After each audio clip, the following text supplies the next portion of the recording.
Monsieur Parizeau, on vient de perdre les Jeux olympiques, on a perdu les Nordiques. Là, j'ai une question existentielle à vous poser. Si le Québec devient souverain, comment vont s'appeler les Canadiens de Montréal? Ça, j'ai pas la moindre idée. Probablement les Canadiens de Montréal. Pourquoi pas? Après tout, nos grands-pères, nos arrière-grands-pères, comment ils s'appelaient? Des Canadiens? Bon, pas de raison que des joueurs de hockey ne s'appellent pas les Canadiens. Donc, ils vont pouvoir conserver leur nom si on devient souverain. Ça dépendra d'eux. Ils s'appelleront pas les Belettes de Montréal. Non, mais il y a des chances qu'ils ne s'appellent pas les Nordiques non plus. Non, ça c'est sûr. À Radio-Canada, il y a un de nos administrateurs sur l'étage qui est amoureux de sa collaboratrice. Et lorsqu'ils ont des petits élans de tendresse, ils vont se donner des petits becs dans l'escalier de secours. Vous, comme vous travaillez énormément, lorsque vous avez des élans de tendresse au travail, qu'est-ce que vous faites? Qu'est-ce que vous pensez? J'ai une conseillère très spéciale qui est pas loin. Qui est pas loin. Et puis, entre nos deux bureaux, il y a un salon. Alors, vous fermez les portes? Voilà, vous n'avez pu deviner. Bon! Jean-François Lisée, qui est un de vos très proches conseillers, a déjà dit à l'époque où il n'était pas votre conseiller, mais journaliste, que vous souffriez d'un déficit de chaleur. Maintenant qu'il est votre conseiller, qu'est-ce qu'il vous suggère pour combler votre déficit? Je sais pas, est-ce qu'il me suggère des choses pour combler le déficit? J'ai l'impression que ce déficit-là, il a été largement comblé par ma conseillère très spéciale. Qui est Madame Lapointe. Ben oui, alors ça, je pense qu'avec ça, là, avec elle, le déficit a été tout à fait comblé. Elle vous a rendu plus chaleureux. Oui, peut-être, sûrement même, sûrement. Je pense que ça me fait du bien. Est-ce que vous vous aimez vraiment, Lucien Bouchard et vous, ou est-ce que c'est comme Michel Richard et Serge Laprade, vous faites semblant et un jour ça va buster? Non, je pense pas. Je pense qu'on a développé des rapports personnels assez étroits depuis déjà un bon bout de temps. Depuis déjà un bon bout de temps. Non, je pense pas que, comme vous dites, un jour, ça va buster. Mais ça ressemble plus à un mariage de raison qu'un mariage de passion, disons. Bah, écoutez, entre hommes, ça sera embêtant. Vraiment, confondons pas. Là. Moi, bien sûr, il y a toujours, sur ce plan-là, de mon côté, c'est plutôt des mariages de raison.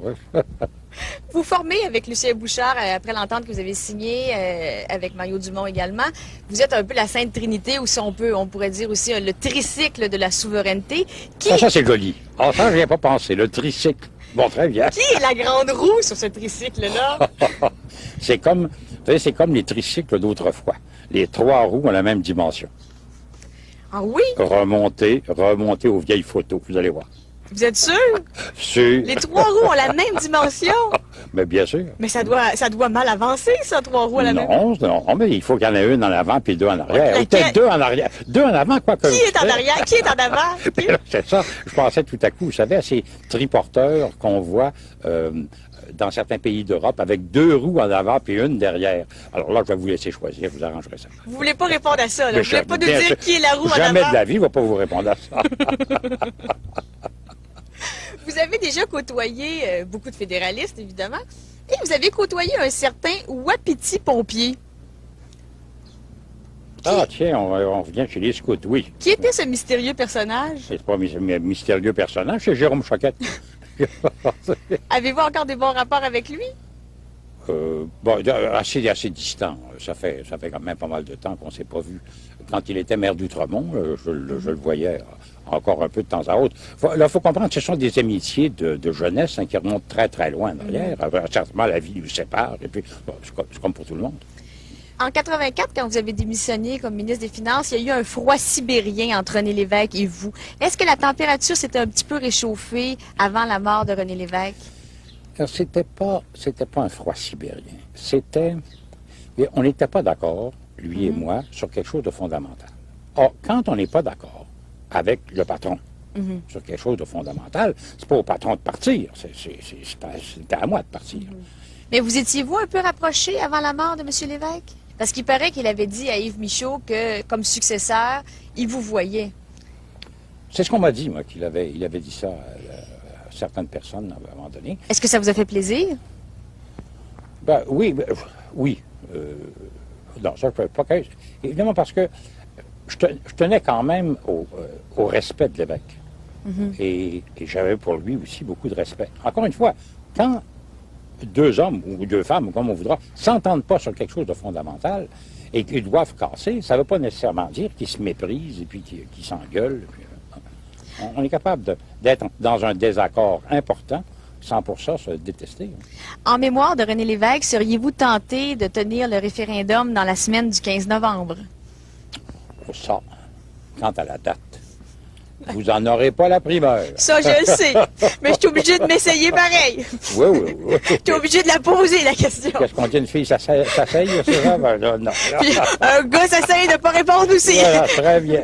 Bon, on le saura pas. Non. Mais ça serait une bonne idée. Disons que je reçois cette idée, comme bien d'autres. On verra ce qu'on fait avec. Alors, on va terminer par la liste de Snyder. Oui. Quelle grande chanson auriez-vous aimé écrire? Oh. Ben, désolé.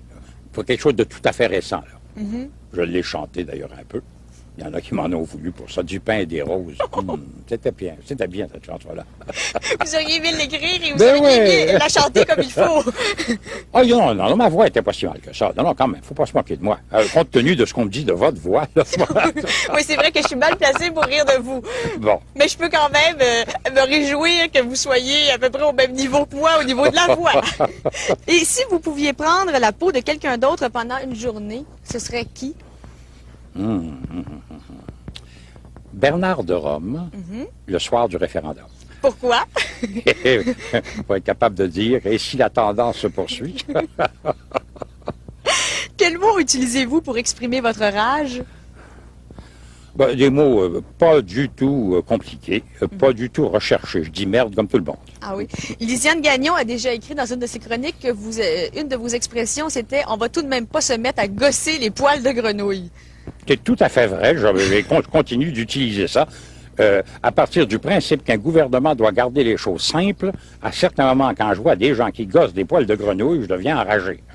Oui, mais une grenouille, ça n'a pas de poils. Ben, voilà, justement. Donc, inutile d'en chercher. Inutile Il y a plus d'en forte gosser. raison d'en gosser. Quelle partie de votre corps aimeriez-vous voir exposée dans un musée? Oh, mes poumons, tenez. Maintenant que j'ai cessé de fumer, depuis, 3 ans? 3 ans. Est-ce que c'est Madame Lapointe qui vous a fait... Absolument. Bon. Et tous ceux qui disent le contraire sont des mauvaises langues. C'est elle qui m'a décidé à ne plus fumer. Alors, elle doit être capable de vous décider à bien des choses, parce qu'arrêter un homme de fumer, N'est-ce pas? c'est difficile. N'est-ce pas? Que voudriez-vous que l'on inscrive sur votre pierre tombale? Ah, j'aimerais une référence. D'abord, j'aimerais que ça soit le plus tard possible. Hein. OK. Bon, moi, un petit centenaire, ça m'irait pas. Je détesterais pas ça. Puis je voudrais une allusion au fait que j'ai vu naître le Québec comme pays. J'aurais pas ça, une petite allusion à ça. Croyez-vous qu'il va falloir attendre que vous soyez centenaire pour que ça arrive? Non, pas du tout.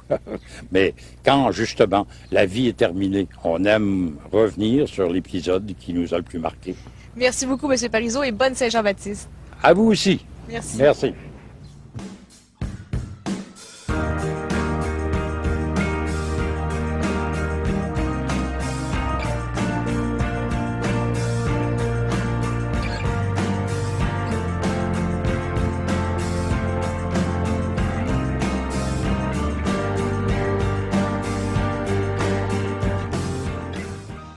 C'est ça, ben, là, non. Puis, un gars s'essaye de ne pas répondre aussi. Voilà, très bien. Bon, on le saura pas. Non. Mais ça serait une bonne idée. Disons que je reçois cette idée, comme bien d'autres. On verra ce qu'on fait avec. Alors, on va terminer par la liste de Snyder. Oui. Quelle grande chanson auriez-vous aimé écrire? Oh. Ben, désolé. Pour quelque chose de tout à fait récent, là. Je l'ai chanté d'ailleurs un peu. Il y en a qui m'en ont voulu pour ça. Du pain et des roses. C'était bien cette chanson-là. Vous auriez aimé l'écrire et vous Ben auriez oui. aimé la chanter comme il faut. Ah non, ma voix était pas si mal que ça. Non, quand même, faut pas se moquer de moi. Compte tenu de ce qu'on me dit de votre voix, là. Oui, c'est vrai que je suis mal placée pour rire de vous. Bon. Mais je peux quand même me réjouir que vous soyez à peu près au même niveau que moi, au niveau de la voix. Et si vous pouviez prendre la peau de quelqu'un d'autre pendant une journée, ce serait qui? Bernard de Rome, le soir du référendum. Pourquoi? Pour être capable de dire, et si la tendance se poursuit? Quels mots utilisez-vous pour exprimer votre rage? Ben, des mots pas du tout compliqués, pas du tout recherchés. Je dis merde comme tout le monde. Ah oui. Lisiane Gagnon a déjà écrit dans une de ses chroniques que vous... C'est comme, vous savez, c'est comme les tricycles d'autrefois. Les trois roues ont la même dimension. Ah oui? Remontez aux vieilles photos, vous allez voir. Vous êtes sûr? Sûr. Les trois roues ont la même dimension? Mais bien sûr. Mais ça doit mal avancer, ça, trois roues à la même... Non, mais il faut qu'il y en ait une en avant puis deux en arrière. Laquelle? Ou peut-être deux en arrière. Deux en avant, quoi que... Qui est en arrière? Qui est en avant? Qui? C'est ça. Je pensais tout à coup, vous savez, à ces triporteurs qu'on voit dans certains pays d'Europe avec deux roues en avant puis une derrière. Alors là, je vais vous laisser choisir, vous arrangerez ça. Vous voulez pas répondre à ça, là? Mais Vous voulez pas nous bien dire sûr. qui est la roue en avant? Jamais de la vie, je ne vais pas vous répondre à ça. Vous avez déjà côtoyé beaucoup de fédéralistes, évidemment, et vous avez côtoyé un certain Wapiti Pompier. Ah, tiens, on revient chez les scouts, oui. Qui était ce mystérieux personnage? C'est pas un mystérieux personnage, c'est Jérôme Choquette. Avez-vous encore des bons rapports avec lui? Bon, assez distant. Ça fait quand même pas mal de temps qu'on ne s'est pas vu.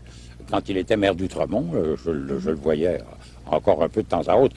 Il faut comprendre que ce sont des amitiés de jeunesse qui remontent très, très loin derrière. Certainement, la vie nous sépare, et puis bon, c'est comme pour tout le monde. En 84, quand vous avez démissionné comme ministre des Finances, il y a eu un froid sibérien entre René Lévesque et vous. Est-ce que la température s'était un petit peu réchauffée avant la mort de René Lévesque? Alors, c'était pas un froid sibérien. On n'était pas d'accord, lui et moi, sur quelque chose de fondamental. Or, quand on n'est pas d'accord avec le patron sur quelque chose de fondamental, c'est pas au patron de partir, c'est à moi de partir. Mais vous étiez-vous un peu rapproché avant la mort de M. Lévesque? Parce qu'il paraît qu'il avait dit à Yves Michaud que, comme successeur, il vous voyait. C'est ce qu'on m'a dit, moi, il avait dit ça à certaines personnes à un moment donné. Est-ce que ça vous a fait plaisir? Ben, oui. Non, ça, je ne peux pas. Évidemment, parce que je tenais quand même au respect de l'évêque.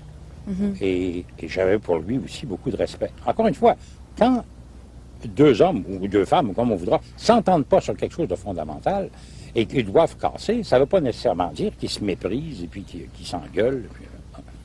On est capable d'être dans un désaccord important sans pour ça se détester. En mémoire de René Lévesque, seriez-vous tenté de tenir le référendum dans la semaine du 15 novembre? Pour ça, quant à la date, vous n'en aurez pas la primeur. Ça, je le sais.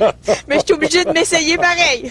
Oui. Je suis obligé de la poser, la question. Qu'est-ce qu'on dit, une fille s'asseye? Votre déficit?